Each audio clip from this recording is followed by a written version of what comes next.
Olá, o nosso convidado de hoje nasceu em Areia Branca em junho de 1958, 58 anos, portanto. É sociólogo, fez política estudantil no interior do estado, na capital, foi o primeiro representante do Partido dos Trabalhadores no Parlamento Estadual. Seja bem-vindo a esta conversa no Memorial, deputado Manuel Júnior Souto de Souza.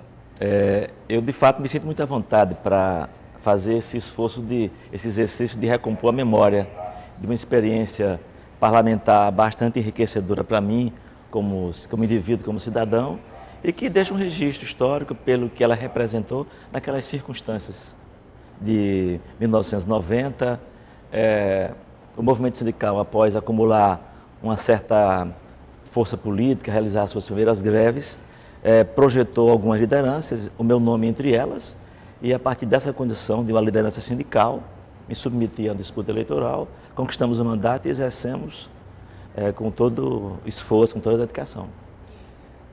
A produção do programa também convidou o meu amigo, meu colega de Diário de Natal, bons tempos, o jornalista Carlos Alberto Barbosa. Muito obrigado pela presença, Barbosa. Você foi, inclusive, repórter político na época do mandato do deputado Júnior Souto. Aloysio, eu que agradeço a oportunidade de estar aqui nesse seu programa e também de poder bater esse papo com o ex-deputado Júnior Souto. Júnior, você praticamente não, você foi o primeiro parlamentar da esquerda na Assembleia Legislativa do Rio Grande do Norte. E eu gostaria de saber de você a sua visão, o que é que mudou de lá para cá com relação a essa posição da esquerda hoje com relação ao seu tempo de deputado? Veja bem, se eu analisar o contexto internacional, quando existia o mandato, havia uma enorme crise de ideias, de referenciais, de conceito, de projeto. Nós tínhamos vivido a experiência da crise da queda do Muro de Berlim, da dissolução e da atração que aquelas ideias existiam e que jogava a esquerda no Brasil e no mundo inteiro num período bastante difícil de tentar refletir sobre suas práticas. Aqui no Rio Grande do Norte, nas dimensões do nosso trabalho, nós iniciamos o mandato com essas referências, com essas tensões trazidas do movimento sindical e que deu ao mandato que existia uma feição muito contestadora. Na verdade, existia um mandato que foi fortemente da denúncia e da confrontação com hábitos, com prática, com dinâmica, e os meus contemporâneos da época reagiram com a mesma intensidade e força com a qual eu chegava no mandato. Então, as minhas convicções e minhas inexperiências se chocaram fortemente com um parlamento de feição conservadora, como ainda é, mas isso foi uma experiência na qual estávamos mergulhados e que não conseguimos entender na plenitude. Acho que o tempo é que nos permite refletir um pouco sobre isso e extrair as lições, as consequências de compreender como as tensões de um parlamento pequenino como o nosso aqui, de um estado secundário, são a expressão de um conjunto de conflitos que tem dimensão mundial. Então, naquela época, nós éramos a expressão de uma esquerda que era mais, vamos dizer, sectária, mais voltada para a denúncia, para a confrontação, e uma tradição política ainda muito intolerante, como ela ainda é hoje, em alguma medida, mas ela já o era. Isso gerou um mandato bastante conflitivo aqui na casa. Deputado, a sua posse foi em 1º de janeiro de 91, portanto, saindo de um pleito, 2 anos depois de um país com uma nova Constituição, né? Quer dizer, era uma agitação total, né? Com 10.004 votos. Sim. Né? E sem aliança partidária, não? Estou enganado? Sem aliança partidária, é uma campanha bastante difícil, muito isolada. Quantos candidatos? deputados estaduais na ocasião. Eu não Candidatos do PT. Sim. Eu creio que passava um pouco mais de meia dúzia. 8, 10 candidatos. E a disputa se deu entre a candidatura na época de um companheiro que tinha uma atuação muito expressiva na região de Mossoró, Joaquim Crispiniano Neto, Thelma Gugel, que é hoje professora universitária. Foram as duas candidaturas com as quais a minha se debateu. Como eu tinha uma referência numa categoria que vivia um momento de florescimento do seu processo. Era isso que a gente, desde o começo, porque aqui é uma entrevista, viu, deputado? Aqui é uma entrevista que eu tinha observado, mas aqui também é um testemunho oral, é um documento que a TV Assembleia possibilitou que o memorial do Legislativo Potiguar fizesse esse resgate. Então, nós estamos aqui produzindo também um documento oral que é um testemunho interessante. Então, antes de chegar no parlamento, você saiu de Areia Branca para Mossoró, no secundário, o cinto secundário, e foi lá. E foi lá que você começou a militância, no movimento estudantil. Por incrível que pareça, talvez seja até evidente isso, pelo meu perfil que foi se consolidando ao longo do tempo, eu vim do movimento de igreja. Eu fui coordenador da Pastoral de Juventude da Diocese de Mossoró. E fazia uma ponte do movimento de juventude. Aliás, naquele tempo, 90% passava... Era. Né, pelas comunidades eclesiais de base, né? A maioria de alguns contemporâneos que tive fazia uma passagem forte no movimento estudantil. Eu não fiz. Eu fiz uma passagem do movimento secundarista, em vinculação com o Pastoral de Juventude da Diocese de Mossoró, e fiz a ponte dessa experiência com uma passagem também rápida no movimento de criança e adolescente. Não foi por acaso que eu exerceria em Natal, bons anos depois, a condição de presidente do Conselho de Direito da Criança, que, por sinal, fez a eleição do primeiro Conselho Tutelar de Natal. Estávamos lá, entre outras pessoas, eu presidindo o processo e o querido padre Sabino, né, Padre Gentili, que era o nosso vice na época. E eu sempre brincava que, pela grandeza dele, era uma coisa estranha que eu presidisse aquele conselho. Então, naquela ocasião do passado, eu já comecei a ter uma vinculação também com o movimento de direito da criança e do adolescente. De Mossoró, eu cheguei em Natal no começo dos anos 80, e aqui tinha uma participação secundária no movimento estudantil, fui frequentar a universidade. Já a universidade ou colégio ainda aqui? Na universidade, já em 81 eu já frequentava o curso de Ciências Sociais. Mas o movimento sindical também teve uma participação importante, né? No 3 anos depois, na verdade, Barbosa. Eu cheguei aqui em 80, 81. O movimento sindical já na universidade? Não, a minha participação no movimento estudantil foi muito secundária. Eu participava da reunião de CA, mas não tive protagonismo. Naquela época, Christian, Hugo Manso, Alípio Souza Filho... Mineiro, né? Como? Mineiro. Faziam assim um trabalho mais efetivo, dedicavam-se mais a isso. Cheguei aqui em 80, morando de modo intrusivo na universidade, na residência da universidade, que é uma residência para profissionais de saúde, para médicos. Eu, sociólogo, contra as orientações da casa, sendo ameaçado, disse, olha, eu não tenho para onde ir, estou recém-chegado em Natal, vou morar aqui. Passei os primeiros 35 dias morando entre 2 casas, não tinha teto, até que houvesse uma vaga e eu fosse morar na residência universitária. A partir daí, em 83, comecei a participar do movimento de professores. Então, consolidamos a liderança. A partir de 84, já fui candidato à direção da PRN.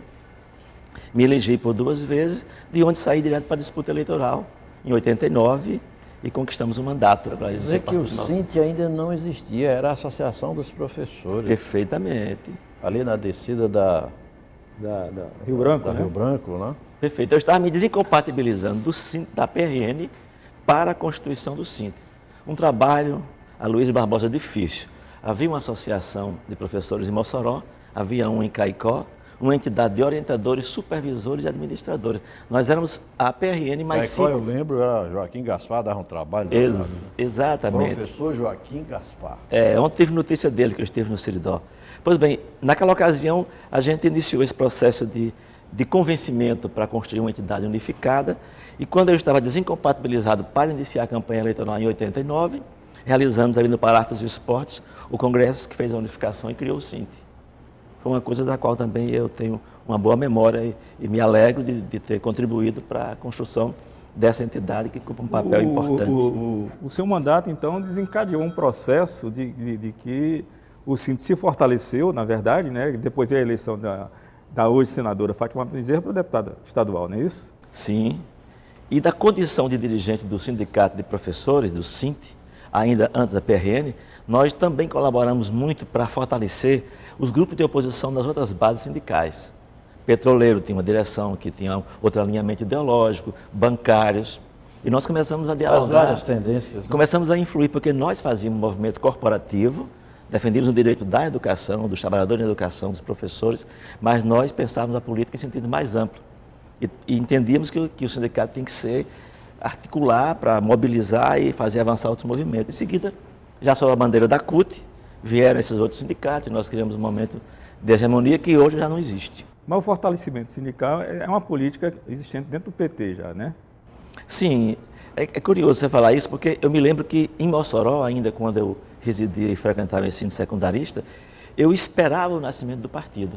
Eu ia para as reuniões quando a gente tinha informações que estavam reunindo intelectuais, metalúrgicos e rurais para criar um partido político. Em 88, em Mossoró, numa instituição chamada Asdesan, que era uma associação de professores da universidade, nós fazíamos reuniões para discutir temas, e naquela ocasião, a Luísa talvez seja bem assim, voltada para essas memórias, eu votei em Roberto Furtado e em Daniel Diniz, porque eram naquele contexto as figuras do cenário político MDB, que representavam essa perspectiva mais à esquerda, mais democrática e tal. Então ali nós já esperávamos que o PT surgisse. Quando o PT surgiu em 80, eu já ingressei e comecei a construção do partido com outros. O movimento já era forte desde 74, né? Você estava com 16 anos. Né? Como foi a convenção que levou você a registrar a candidatura, e vocês, 6 pessoas, né? Você saiu com a nominata de 6 candidatos para enfrentar um coeficiente eleitoral que não era tão pesado quanto hoje, mas era difícil chegar lá. Como é que foram essas tratativas até as convenções, sem problema? Ao contrário da experiência que eu teria depois de choques interior do partido, eu era considerado um conciliador, eu era um moderado. Né? A convenção, os encontros que produziram esse consenso das candidaturas, a minha candidatura era um desejo do partido, que reconhecia que nós não iríamos enfrentar as exigências da legislação para eleger um parlamentar, se não pegasse se não incluísse nessa chapa uma liderança do movimento sindical com a expressão que nós tínhamos na ocasião.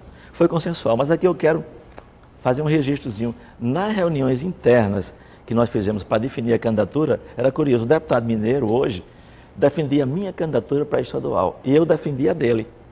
E nós realizamos uma reunião em que fizemos uma defesa cruzada. Eu defendia ele e ele defendia a mim, e passou a proposta dele de que eu fosse o candidato desse movimento. Então, o primeiro mandato do PT na Câmara Municipal de Natal foi mineiro. Mineiro. Foi nesse período também? Mineiro foi 88. Antes, né? Mineiro foi 88. 89, né? Na eleição em que o professor Valdo Pinheiro foi candidato a prefeito com o Hugo Manso na vice. Exato. É aquele mandato tampão que o prefeito de Natal, 3 anos só lá. Isso, perfeitamente.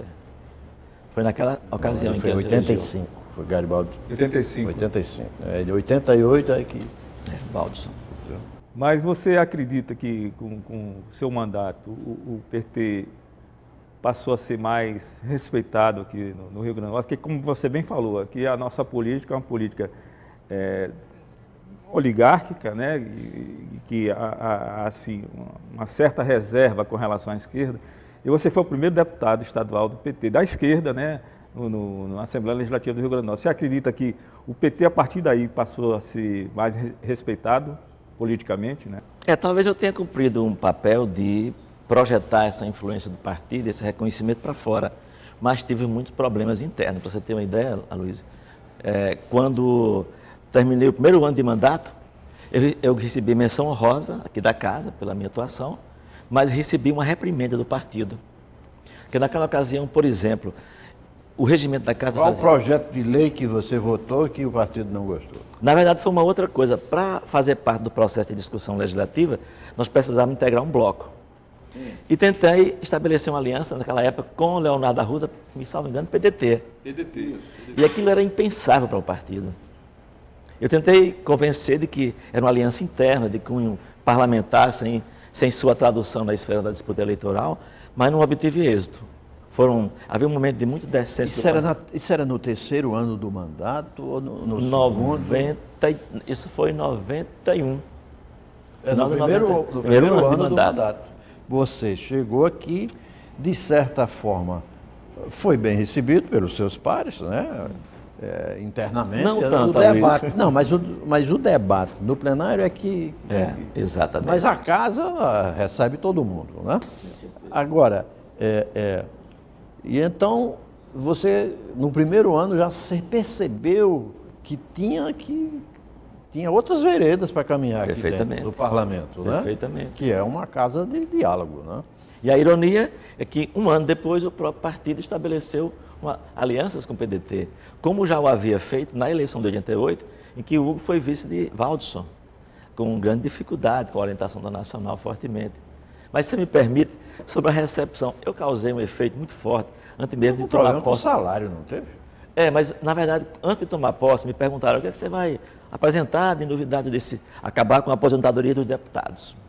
Foi um inferno. Eu abri as portas do inferno, porque naquela ocasião haviam parlamentares que estavam aposentados com 4 anos, e eu tomei a iniciativa de propor um acerto de contas. Aqueles que tiveram mandatos a mais e contribuíram em quantidade a mais do que o benefício que tinham recebido, seriam ressarcidos, e o contrário, aqueles que tinham recebido valores a mais do que os que tivessem contribuído, corrigido. Só que fizeram na ocasião uma coisa pior. O Instituto foi acabado, né? Mas criou-se um ônus, que eu não sei quando é que ele foi absorvido do ponto de vista financeiro. Criou-se um ônus para o Estado, quando as contribuições dos 8% do salário do deputado deixaram de existir e continuaram as aposentadorias já estabelecidas. Mas hoje já é um benefício enorme que nós temos, o Brasil inteiro avançou nesse aspecto, apesar de que existem ainda algumas distorções, não com relação a deputados estaduais, mas existem umas... Já chegou na Assembleia criando polêmica, né? Foi muito difícil, muito difícil. Aliás, isso nos remete à eterna crise da Previdência, né? Perfeitamente. Sempre tem Verdade. uma coisa no lugar errado. Agora mais grave do que nunca, né? Muito mais grave, né? É uma pauta permanente, tudo indica que não. O bônus demográfico. Tocado, né? O bônus demográfico já passou. Nós somos uma nação que passamos a ter cada vez mais velhos e idosos, e esses problemas não seriam isso um problema. Sim, seu mandato basicamente foram políticas públicas na educação e na área cultural. Na verdade, Alice, para ser muito franco, as primeiras iniciativas foram muito, por exemplo, CPI da COSERN, logo no primeiro ano. Foi uma coisa séria. Sim, logo. Era COSERN e ITERN ou eram 2 CPIs? Não foi iniciativa minha, mas havia uma discussão sobre ITERN. É o Instituto de Terras. Eu tentei muitas vezes trazer Instituto de Terras. O presidente da ocasião, Manuca Montenegro, né? Ele queria vir porque havia uma denúncia sobre irregularidade naquela ocasião e ele queria esclarecer. Ele queria esclarecer, mas não foi possível, porque naquela ocasião a bancada de governo obstruiu a tentativa. Até parecia estranho que eu, que não era aliado político dele, tivesse insistindo para trazê-lo, porque ele queria colocar elementos explicativos. Foi um assunto que terminou sendo colocado no esquecimento sem os devidos esclarecimentos, né? A CPI da COSERN não foi coisa muito séria. Para ser muito franco, houve períodos em que eu recebia ligações com ameaças veladas. Eu nunca tive aborrecimento com isso. Sempre que passei por situações desse tipo, eu sempre levei com muito bom humor. Quando me ligavam, eu ficava achando estranho que chegava às madrugadas e as ligações se sucediam, porque haviam muitos grandes consumidores de energia que passavam 4, 5 meses sem pagar e pagavam os valores sem correções, e o cidadão comum, com 2 meses de energia, era ameaçado de corte. Esses aspectos mais. Só que, claro que as razões dessa denúncia eram muito mais graves. Eu vou fazer uma confidência aqui importante. Naquela ocasião, haviam aliados que eu tinha dentro da COSERN. E alguns desses aliados conseguiram nos disponibilizar informações, e uma delas era um livro com muitas informações, e naquela época gastos com publicidade, eram gastos astronômicos. E aquilo terminou municiando uma intervenção plenária, e os que ouviam as minhas denúncias sobre isso, supunham que eu tinha um processo, que eu tinha informações privilegiadas.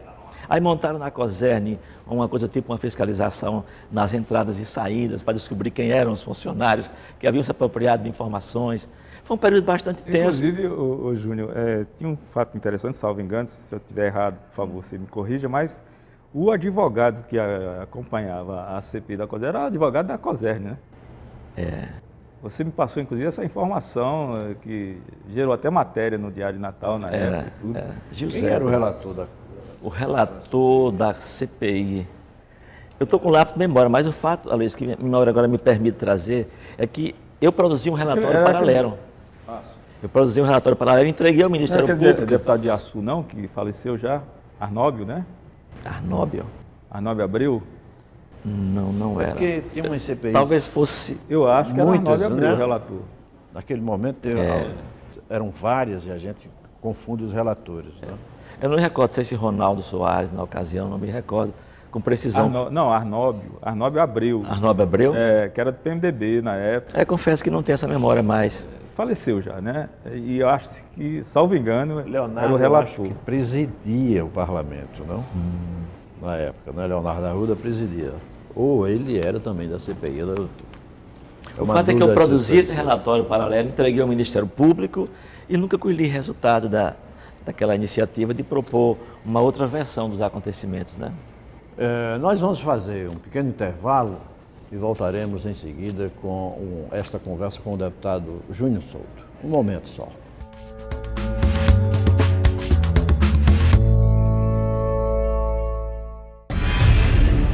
Sente inflamações nas juntas com fortes dores, inchaço e vermelhidão. A dengue pode ser grave e, em alguns casos, levar até a morte. Eu sei que esse mosquito causa muitas doenças graves. Essa gravidez está sendo uma prova de medo para mim e eu temo muito pela saúde do meu filho. Chegamos ao limite. Está na hora de exterminar o Aedes aegypti.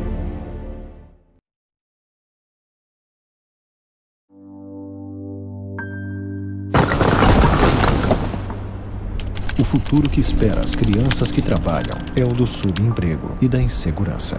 Quando crescerem, essas crianças terão as piores condições de vida. Mas isso pode acabar. Com educação de qualidade, a criança pode escrever um novo futuro. Trabalho infantil não garante futuro. O que garante futuro é a educação.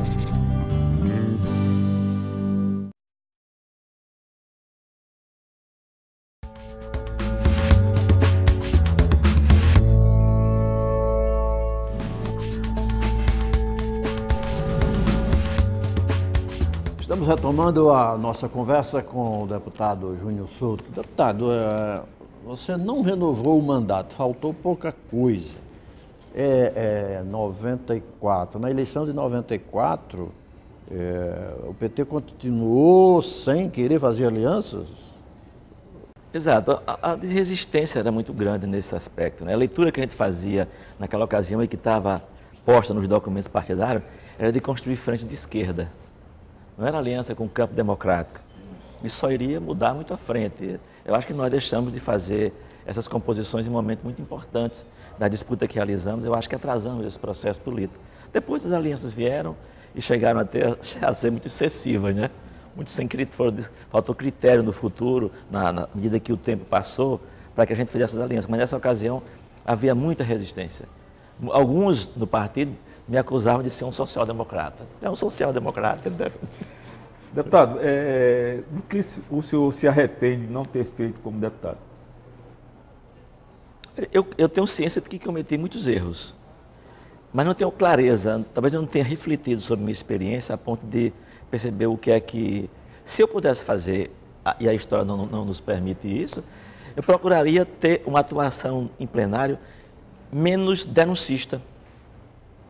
Eu teria sido mais propositiva. Por exemplo, porque havia um isolamento muito grande desses temas mais amplos e não funcionava. Quando eu ia para a rua, eu ficava possesso, contrariado. Por exemplo, as questões de orçamento. Houve votações de orçamento que eu fazia 75, 72 emendas e não conseguia aprovar nenhuma delas. Né? Essas questões talvez merecessem mais tempo para eu trabalhar fora, porque muitas vezes voltei aqui nas madrugadas, 1 da manhã, votação, porque queriam fazer um acordo comigo para que eu votasse em bloco. E como eu tinha essa prerrogativa regimental, eu não aceitava. Eu propunha 72 emendas, sabia de antemão que ia ser derrotada uma a uma, mas eu defendia para marcar o debate, para fazer o debate. Mas na solidão. Nem o movimento sindical se ocupava dessas coisas. E olha que naquela época tinha muita efervescência. O movimento sindical é extremamente corporativo. Essa é uma das razões, esse é um dos segredos da minha não reeleição.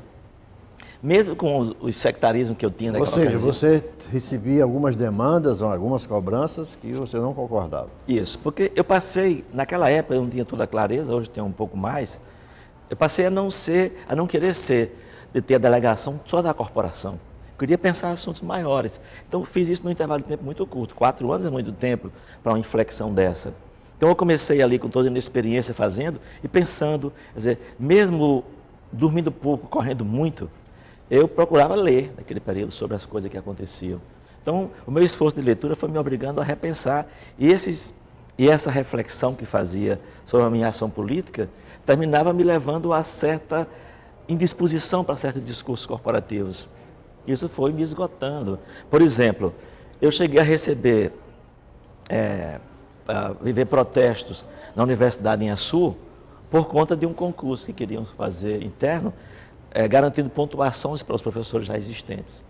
E eu me posicionei contra, eu era sempre o cara bem recebido no meio sindical, e houve ocasiões que cheguei na Universidade em Açu e fui recebido com aspereza. Então o senhor concorda que havia muitas divergências entre o mandato do senhor e o próprio PT, né?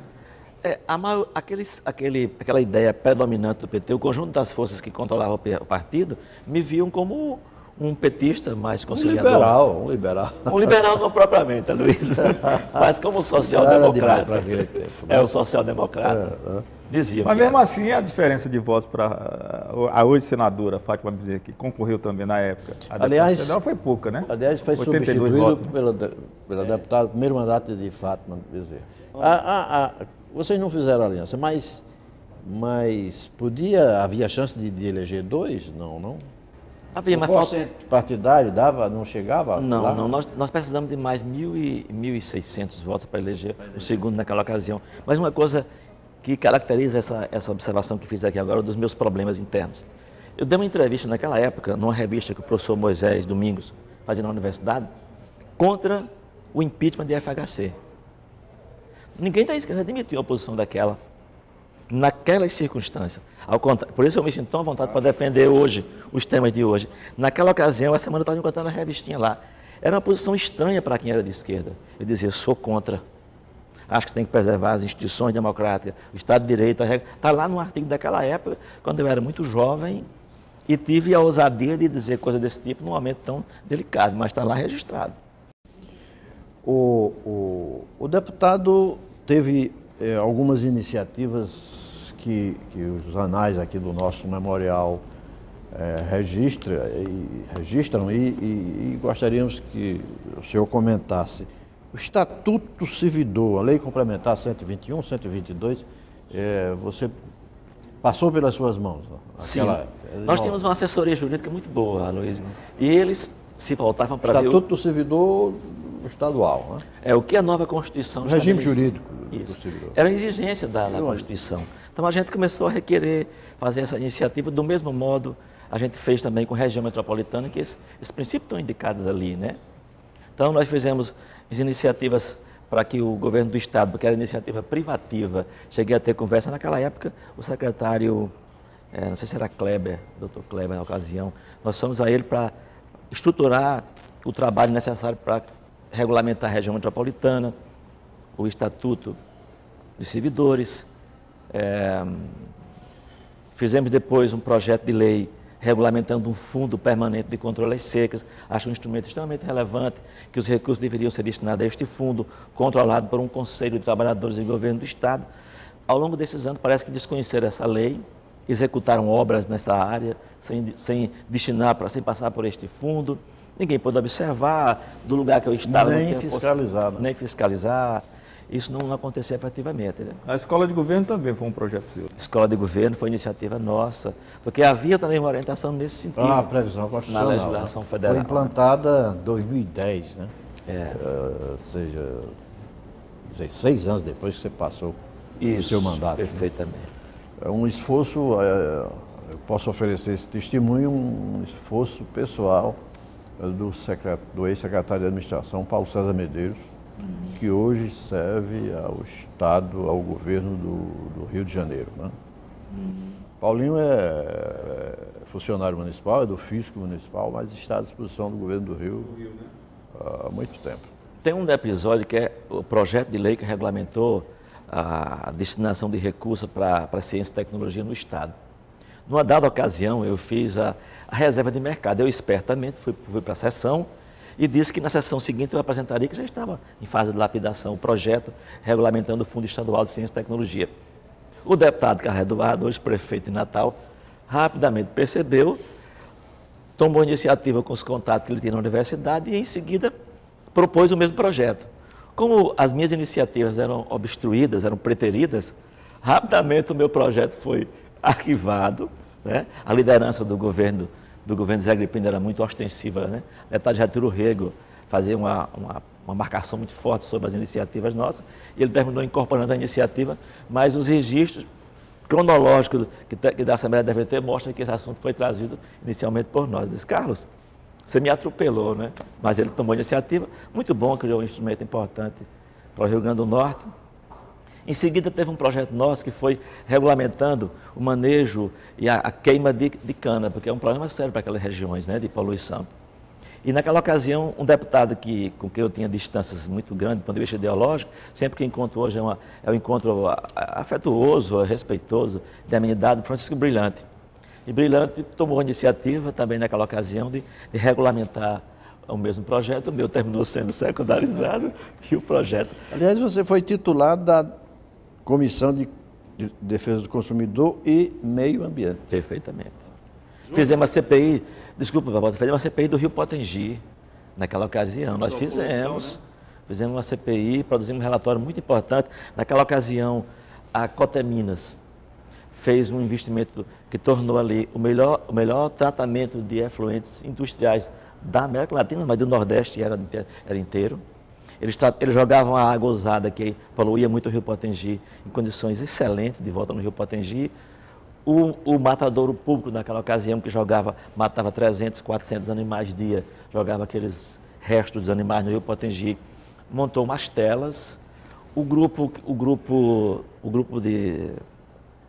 da família do Ricardo Mota, que funcionava o Curtume, começou a tratar, porque ali jogavam metais pesados, produziam alguns efeitos, podia ser melhor. E a gente fazia uma pressão muito grande para que a CAERN avançasse o processo de tratamento dos efluentes da cidade inteira, né?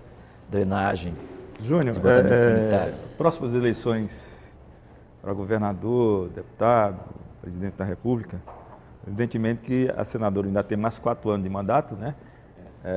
Mas mineiro deverá ter pretensões mais audaciosas, né? Chegar à Câmara Federal e evidentemente que sobraria, assim, no caso, sobraria entre aspas, a vaga para deputado estadual aqui. Você tem pretensões políticas de voltar à Assembleia Legislativa? Não. Não tenho nenhuma pretensão de representação mais. Se me acontecer, serão as circunstâncias mais... A filiação está mantida? A filiação partidária PT, sim. Eu quero contribuir para o processo de retomada, de revitalização do partido, em meio à crise que a gente vive, aos ataques, né, à desconstrução do partido, mas eu não tenho pretensão eleitoral. Hoje, o que me ocupa com prazer é assessorar a senadora Fátima Bezerra, pedalar, andar de bike, e ler filosofia e escutar muito rock and roll. São as coisas que eu faço hoje.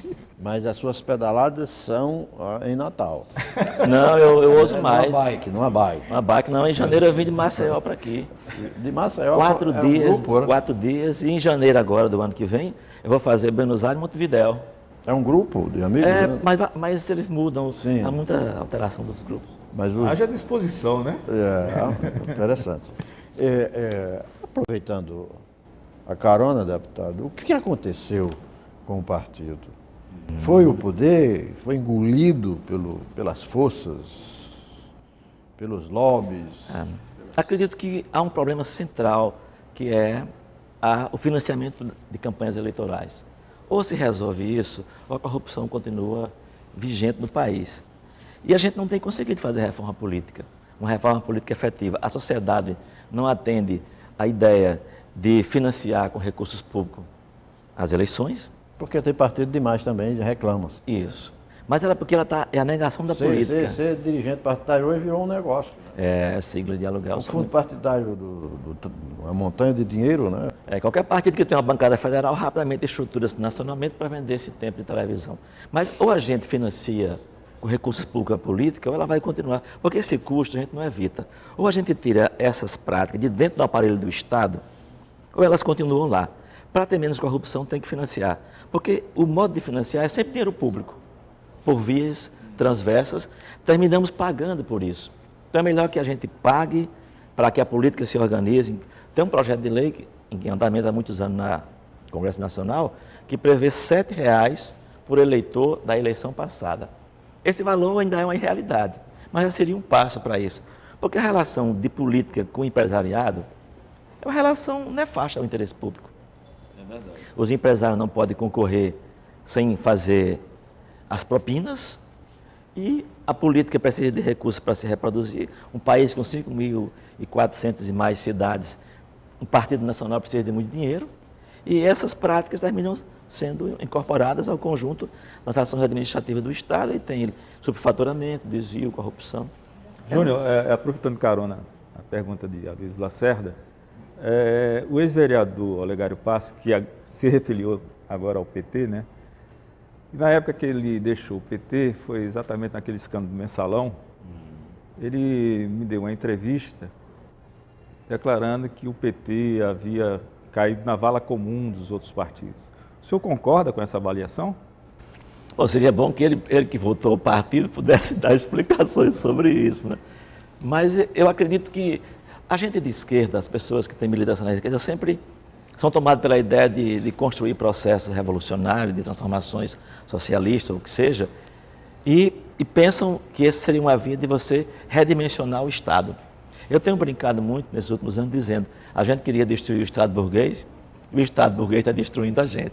Porque a dinâmica de reprodução da política no Estado das dimensões do nacional impõe a exigência de financiamentos com os maus hábitos da política nacional, que produziu isso, que o que se tem no Brasil, no governo do PT e no demais governo, é uma relação incestuosa entre política e empresariado, né? São as duas faces da moeda, não há corrupção que não tem empresário e políticos, e são sempre dentro do Estado, são recursos públicos que são objeto das negociações para financiar a política. Eu tenho dito, é preciso que a sociedade compreenda que nós temos que financiar a política para tirar essas práticas de dentro do Estado. O preço vai ser quase o mesmo.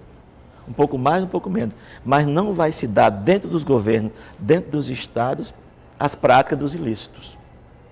A sociedade precisa reconhecer que tem que manter a política. Olha, na reforma, na mini-reforma, outra mini-reforma que tramita pelo Congresso, a previsão do fim das alianças nos pleitos proporcionais, não é?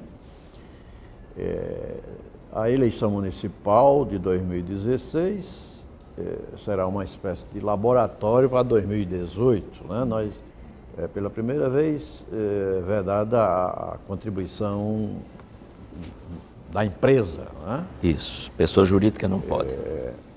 O Caixa 2 é inevitável. Né? O juiz Marlon Reis, que deixou a magistratura para circo, correu o país, foi o autor da lei da ficha limpa, né? Aquele juiz lá da região norte. Maranhão, né? Um dia desse eu provoquei ele numa rede social, ele dizendo que teremos uma eleição sem dinheiro de empresas, bem fiscalizada e tal.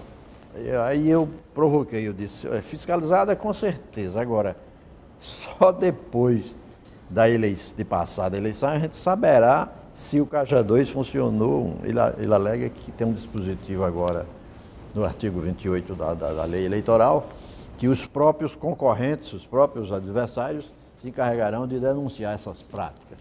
Não sei. O Caixa 2, para mim, não acaba nunca. Eu penso assim também, Aloysio. Infelizmente, penso que outras estratégias para burlar os limites da lei serão pensadas, serão criadas, né?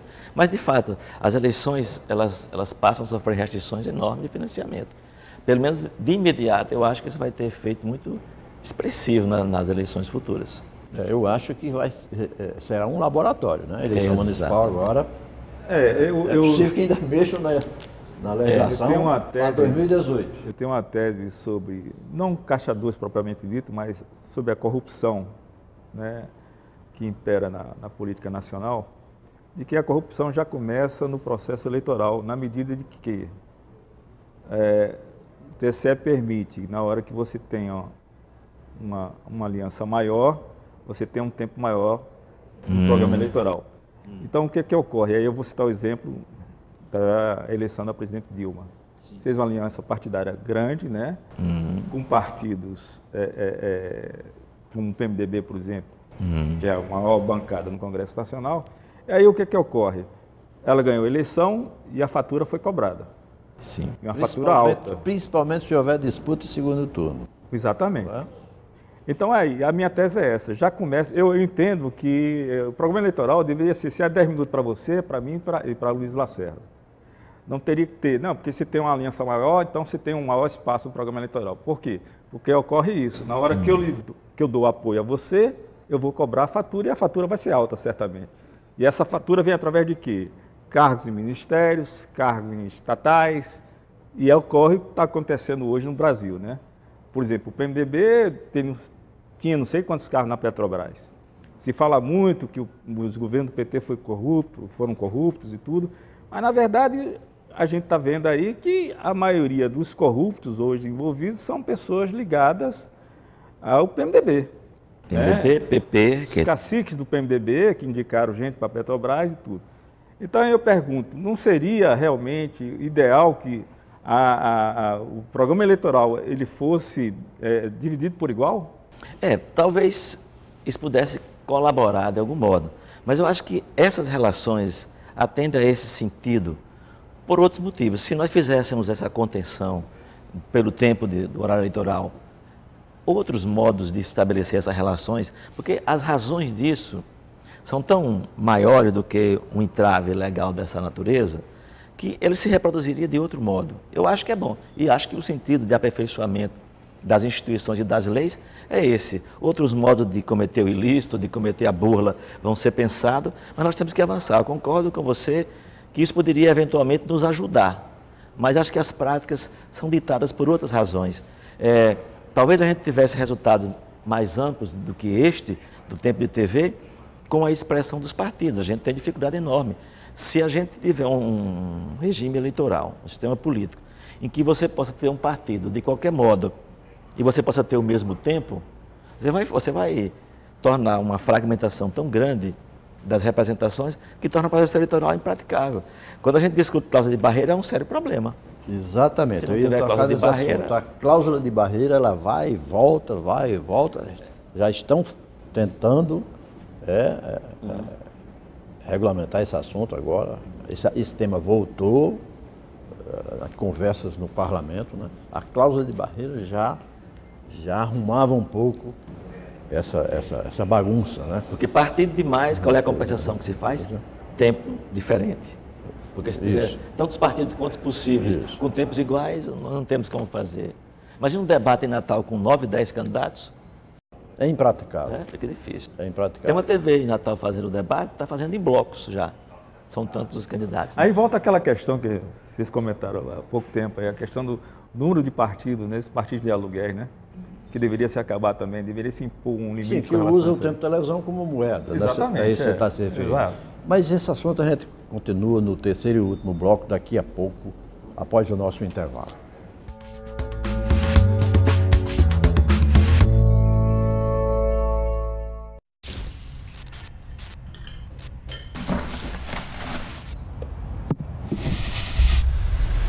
Ô menina, anda logo, tira isso daí, bora trabalhar.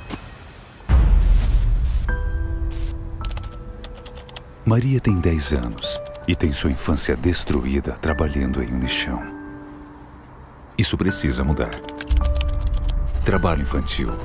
Você não vê, mas existe.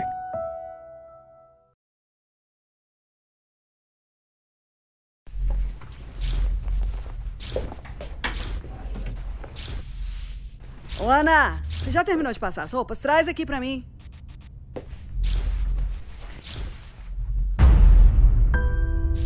Ana tem 13 anos e teve sua infância destruída trabalhando como doméstica. Isso precisa mudar.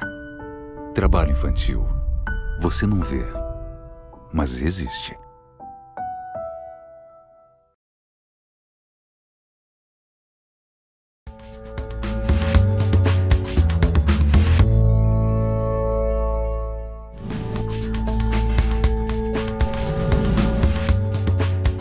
Olá, estamos no terceiro e último bloco nesta conversa com o deputado Júnior Souto.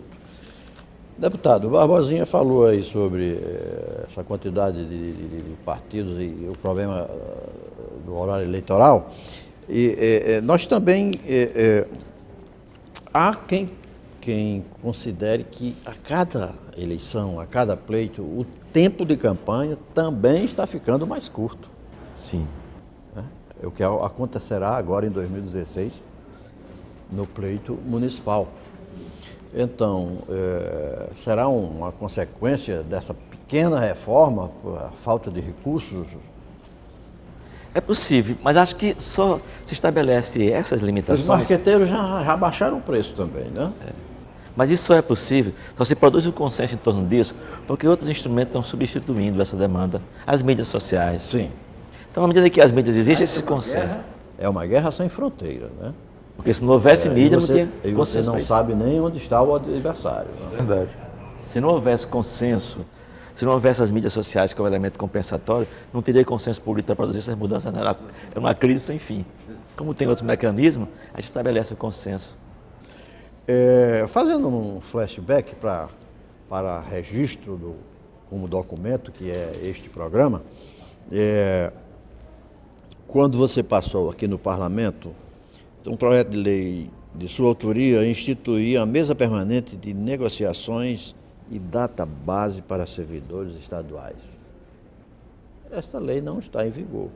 Não. Ou chegou a ser aprovada? Não. A database, com certeza, não. Não. Né? E nem a mesa. Nem a mesa de negociação. A pressão da mídia e a pressão da própria sociedade em torno de temas que envolvam o servidor público é uma coisa que está aflorando, né? Está ficando fora do debate ou está tendo um debate muito radical. Né? Essa iniciativa, Luiz Barbosa, ela me surgiu porque minhas ideias de compromisso com a educação não se resumiam às demandas corporativas. Então, mesmo estando à frente do movimento que reconhecia como legítimas as sucessivas greves, eu me incomodava com isso, porque a interrupção frequente da normalidade do ambiente escolar, de um sistema organizado por funcionar 200 dias, com 2.400 horas, que o professor entra com 55 minutos, que tem que normalizar o ambiente escolar para começar a dar aula, que começa uma dispersão antes de terminar os 50 minutos, nós precisamos de ter alguma coisa de estruturado para que a normalidade desse ambiente se estabeleça. Por isso eu pensei numa mesa, para que as negociações não fossem feitas a cada ano, como são feitas hoje. A cada ano, quando tem período eleitoral, se intensifica as negociações, se estabelecem, porque ao iniciar um governo, as entidades fariam uma pactuação, talvez esse mecanismo de flexibilidades, de ajustamento daqueles compromissos momentâneos, para que a gente tivesse mais longos períodos sem intervenção. O caso da UFRN, que hoje alcança um nível de excelência em vários cursos. Aqui teve curso de medicina agora, nesse período recente, que não sofreu uma intervenção. O estudante frequentou 6 anos a universidade, fez um curso de medicina sem uma interrupção. Nos períodos anteriores não era possível. Claro que não houve, neste caso, uma mesa. Houve uma política de governo, de ampliação, de atendimento às demandas dos servidores que normalizou. Mas quando isso não é dado, eu acho que temos que criar um instrumento para criar condições de normalidade no ambiente escolar. E uma mesa de negociação permanente de datas bases estabelecidas poderiam solucionar razoavelmente esse problema. Eu hoje continuo inquieto com isso. Acho que a gente tem uma legislação que estabelece prazos e tempo de carga horária para as escolas que de longe não são cumpridos, por um conjunto de razões e problemas. O deputado falou agora sobre o ensino superior. No ensino de competência do Estado, a gente continua, nós estamos no século XXI com aqueles mesmos problemas, escolas sem professores, de determinadas disciplinas, você não acha ninguém faz nenhum concurso. Né? É um problema gravíssimo que continua. Essa semana eu vi a secretária aqui na Assembleia, dando informações gerais, ela dizia que nós temos 23 mil aposentados e 21 mil, e pouco mais de 21 mil, não alcança 22 mil, na ativa. Então nós temos aí um sério problema previdenciário. A demanda escolar é muito maior. Desse universo dos menos de 22 mil, existe alguns milhares que são cedidos. Esse é um problema, o outro. Faz-se um concurso, convocam-se os aprovados, sempre um percentual elevado de concursados não comparecem, por baixos salários. E onde é que há problema? Física, química, biologia e matemática. Um indivíduo frequentar um curso de física, com grau de exigência, começa um curso com 25 alunos, termina com 6, com 8 na universidade. Para frequentar uma escola pública com a remuneração que tem, esse nível de empreendimento pessoal, então é gravíssimo isso. Vamos continuar com problemas, porque a ausência de valorização profissional é situação séria. Por isso que coisas como as que estão sendo anunciadas pelo atual governo, o governo interino, o governo ilegítimo do Temer, desindexar, desvincular os recursos da educação, liquida a política que está no PNE, a meta do PNE de valorização profissional. Aliás, do SUS também, né? Do SUS também. Vocês tocaram num assunto aí que, a meu ver, é um assunto crucial, porque existe essa política de terceirização do serviço público, né, e que aí nos remete à questão... A lei de terceirização também está na pauta do Congresso. Então, aí nos remete essa questão, por exemplo, das aposentadorias, né, ou então até mesmo dos servidores falecidos, e os governos não promovem concurso público. Ficam empurrando, ou então contratam o serviço terceirizado. Então, isso é um problema que está sendo criado no país, que realmente é muito preocupante. Na medida que o servidor público, né, e aí a todos os níveis, municipal, estadual, federal, existe essa preocupação nessas categorias, né, com relação a esse aspecto. E o mais grave, Barbosa, é que agora eles querem terceirizar atividades fins e meios sem limite. Então, uma terceirização geral, em que pese que as decisões do atual governo interino, do governo do Temer legítimo, são no sentido de, por outro lado, congelar gasto com o pessoal. E congelamento por uma década. Eu fico imaginando como é que essas instituições, daqui a mais 3, 4 anos, vão atender em certas áreas. Ou vai se fazer flexão para terceirizar atividades fins e meios, ou vai ter um colapso das instituições. Quando, em 2003, as universidades já viviam essa situação, eram milhares de professores que faltavam no Brasil. Houve, nesse período de mais de uma década, concursos sucessivos, e a gente conseguiu nas instituições federais prover, em alguma medida, estaduais também, mas há um problema que envolve os aspectos da economia, de crescimento econômico. Sem crescimento econômico efetivo, os estados têm dificuldades para isso. A tensão do problema previdenciário de um lado, né? E a dificuldade arrecadatória de outro. Crescimento vegetativo de folha, tudo isso causa um problema de natureza, assim, vamos dizer, total, global, nas administrações públicas, municipais e estaduais, que precisam ser respondidas. Eu só lamento muito que o debate não seja muito franco sobre isso. Esses assuntos são muito segredados, são muito guardados. Não se abre a discussão francamente. Porque, por exemplo, o custo do Poder Judiciário não é coisa simples. É muito elevado o custo do Poder Judiciário. Mas quais são os outros problemas que nós temos que limitam a capacidade do Estado, por exemplo, em relação a professores, de valorizá-los adequadamente? Os governadores se sucedem dizendo que estão gastando o limite da legislação de responsabilidade fiscal e os salários são aviltantes, são ruins, e a gente não tem uma discussão clara sobre o que é que ocasiona isso. A nível federal, são outros elementos. O Brasil pagou, o ano passado, 500 bilhões de serviço da dívida. Uma coisa inadmissível, impraticável, inviável para uma nação. Pagar 500 bilhões de juros da dívida. Os estados têm seus problemas. Mas eles não são discutidos. Enxugar para pagar essa dívida, aí tem vários inimigos, tem várias pessoas. O deputado, o que é que você acha da União assumir o ensino fundamental básico? Eu não sou simpático a essa ideia, porque eu acho que... Mas não é emergência, é uma coisa emergencial, para arrumar. Luiz, nem em plano federal eu sou favorável, porque veja, Nós temos, acho que, mais de 21 universidades estaduais, todas desejantes de serem federalizadas. Primeiro, tem um problema de ordem jurídica. Como é que você responde pelo problema de recursos humanos? Como é que você é efetiva?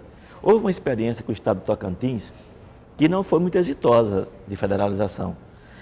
Eu acredito que no futuro, ou a União socorre as universidades estaduais, por exemplo, ou elas vão ficar impraticáveis.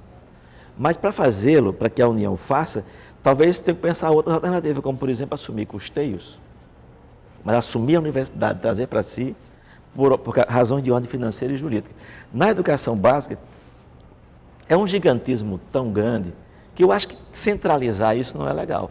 A União deve criar mecanismos de acompanhamento, de supervisão, de financiamento. E eu creio que a estadualização da educação básica, compartilhada com o município, em boa medida no ensino fundamental, eu acho que é o modo mais adequado de fazê-lo.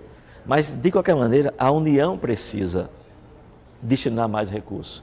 Esse plano nacional, que o governo ilegítimo do Temer que está desmontando já, exige 110 a 120 bilhões de dinheiro novo por ano. Você imagina, como é que você pode congelar uma legislação, um plano norteador e estratégico para a nação, que precisa de 110 a 120 bilhões ano, e você congelar os recursos, e você desvincular, desconectar? Então, são problemas seríssimos. O sistema, evidentemente, será desmantelado e como vem alguma coisa Mas eu acho que nova? nem sensibilidade. Eu creio que isso atende a uma orientação. Hoje tem muitas pesquisas mostrando que a crise do capital exige a necessidade de que ele se aproprie dos ativos na periferia do mundo.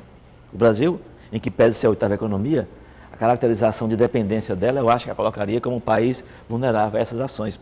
Um dos objetivos do capital, do oligopólio ou do império, porque há uma literatura que chama isso de império, é se apropriar das instituições de ensino superior, porque elas estariam fazendo a formação ideológica.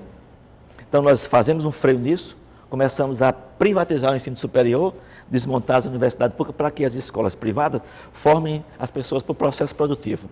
Os gerentes, os administradores, mas quem pensa a política, quem pensa a sociedade, quem pensa a solidariedade, responsabilidade social, eles falam que há quem diga que é o marxismo cultural que é cultuado nas universidades públicas. Eles vão partir para desmontar.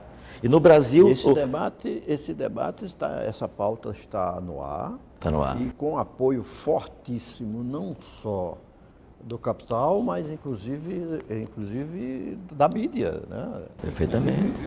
É um debate, O deputado Rogério Marinho, né, tem um projeto, né, está pautado, na Câmara, né? Está pautado Com e relação o país a esse vai se aspecto envolver com isso, né? Da ideologia, né, em sala de aula, isso, né? O projeto do deputado Rogério Marinho, né, que combate, entre aspas, a ideologia em sala de aula, né?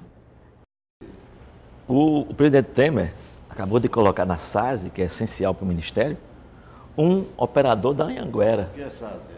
É uma Secretaria Nacional Eles colocaram um homem do setor privado da Anhanguera lá dentro. E a informação que tem é que rapidamente eles vão fazer acertos para que esse setor tenha 20% da oferta rapidamente desse serviço. Esses grupos. Então, essa ofensiva vai vir pesadamente. É uma ameaça à soberania nacional e à construção de uma sociedade que seja solidária, que seja responsável, que seja justa, além de atentar contra uma conquista que nós já fizemos às duras penas, que é o direito à educação, especialmente à educação pública. O ministro já fez sinalizações, né? As universidades que quiserem cobrar a taxa já poderão fazê-lo, tomar a iniciativa de fazê-lo, que ele teria acordo quanto a isso. As restrições aos diversos programas. Então, essa política de desmonte, ela é parte dessa estratégia de controle do capital sobre os processos de contestação, de disputa política. É um modo de fazer o controle da vida política e social. O projeto que regulamenta a terceirização, que está no Senado, o argumento de quem toca ele, quer desengavetá-lo, é de que ele facilitaria a geração de empregos formais. Isso caminhando com a reforma da CLT também, que não virá agora, creio, em função do ano eleitoral, mas virá logo após a reforma da Previdência, que tem prioridade para o governo e da pauta do Congresso Nacional. A legislação... A França, né? A França está ocorrendo esse mesmo problema aqui, né? Sim, sim. A legislação do trabalho é um dos alvos dessa desestruturação na economia. A Constituição de 88, todos nós sabemos, instituiu uma série de direitos do trabalho e eles estão fazendo isso não é só no Brasil, né? Não. Eles estão implantando governos conservadores para quebrar esse sentido público da oferta educacional e, com relação ao direito do trabalho, estão desmontando, porque o capital precisa se apropriar dos ativos, fazer uma redução de custos para aumentar a competitividade do capital. E o modo de fazê-lo é atacando essas conquistas. O que é que o mercado quer? Que a negociação, na mesa de negociação do trabalhador individual, do trabalhador privado, seja feita entre o sindicato e os patrões, e não com a intermediação do Estado, como funciona em boa parte do Ocidente, né? Esse debate cresceu e se o governo conseguir, né, a maioria, aí tem que rever a Constituição, é maioria qualificada, né? Em tempos de crise, qual é a condição? Você abre mão do seu direito em troca de alguma estabilidade. Né? A lógica é essa. Então, o negociado sobre o legislado. Né? A expressão que se usa hoje é essa. Esse é outro modo de você buscar acumular capital para que o sistema saia da crise, que não é a grande crise. Júnior, aproveitando aí o papo aí em torno dessa crise, ontem a Folha de São Paulo publicou uma pesquisa da Datafolha sobre eleições presidenciais, né? E dava que 50% das pessoas ouvidas tendem a anular o voto ou votar em branco. No seu entendimento, você acha que isso aí pode realmente ser refletido já na próxima eleição municipal? Acredito que sim, e acredito que tem muitas possibilidades, muito em aberto no cenário político nacional. Nós podemos ter soluções.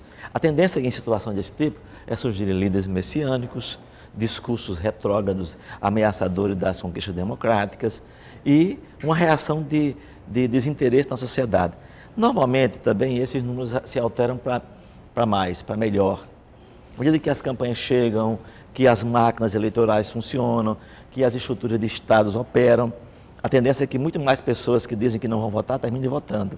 Eu creio nisso. Agora, isso não nos dá garantia, nem é uma sinalização, de que as escolhas de projetos políticos, de personalidade, de avanço democrático, sejam consagradas numa conjuntura como essa. Eu tenho muito receio. Se nós olharmos a onda mundial é conservadora.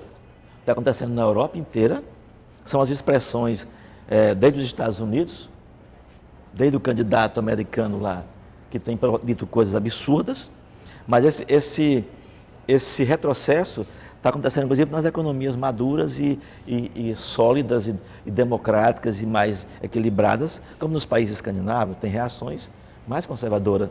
Lá o custo social é muito elevado, né? Muitíssimo. A despesa lá com previdência é altíssima também, né? Deputado, nós estamos chegando ao final da nossa conversa, né? Antecipadamente eu agradeço a sua presença, a presença de Carlos Alberto Barbosa, mas para os nossos anais é importante, eu não queria deixar passar sem um registro. Ao concluir o seu mandato, aliás, Barbosinha é testemunha, que foi ele o autor da matéria. Ao concluir seu mandato, Barbosinha ele encontrou numa dessas esquinas da cidade e sua atividade estava sendo entregando sorvete numa moto, né? Teve dificuldades em recompor, de complementar sua renda, ou aquilo também foi um recado a alguém? Como é que foi aquilo ali? Eu sou servidor público. Foi um recado? Foi não, eu sou servidor público estadual e a remuneração é muito ruim. Eu fui complementar a renda, tenho um amigo, porque tem um afeto muito grande, meu irmão Chapinha, ele me ofereceu a possibilidade de que eu fizesse um trabalho de representação eu ganhei uma moto bis de 100 cilindradas e comecei a rodar a cidade para fazer a instalação. Você descobriu que ele gosta de moto também. Até hoje ele... Então fiz isso, mas sabe o que acontece? Eu passava aqui na Assembleia 10 dias depois do mandato, nunca senti vazio nem noção de perda. Eu nunca tive, eu não me senti mal, eu não fiquei abatido. Eu fiz reuniões nas regiões onde eu tinha apoiadores e quem levantava o moral das pessoas era eu. Acaba com isso, isso não é carreira. Né? Eu não fiz uma disputa eleitoral, existia mandato para fazer vantagem. Sou servidor público, você perguntava, o que é que você pensa em fazer? Eu tenho 58 anos, tenho que gastar o resto da energia para eu terminar minha qualificação acadêmica. Eu tenho os créditos de um mestrado pago, mas não qualifiquei, não defendei. Eu preciso fazer isso porque, do contrário, eu vou ter que voltar a vender sorvete no futuro, porque o Estado paga muito mal. E remuneração, eu sou professor, inclusive, inespecífico. Eu sou bacharel. E bacharel ganha menos do que os licenciados, que já são o que nós sabemos que é. Então eu tenho que correr com o tempo, por isso, Barbosa, eu não reanimo o projeto eleitoral. Eu preciso guardar as energias para fazer meu mestrado e doutorado, terminá-los, para poder ter uma velhice mais tranquila. Mas a sua reportagem realmente foi uma coisa assim, digamos, inédita, porque você fez o caminho inverso, né? Normalmente seria natural. Não, se fosse nos dias atuais, iam dizer que não, isso aí, muito obrigado pela presença. Né? Foi um privilégio para mim. A Assembleia e o Memorial do Legislativo Potiguar agradece a presença de Barbosa, do deputado Júnior Souto. Muito obrigado e até o nosso próximo encontro.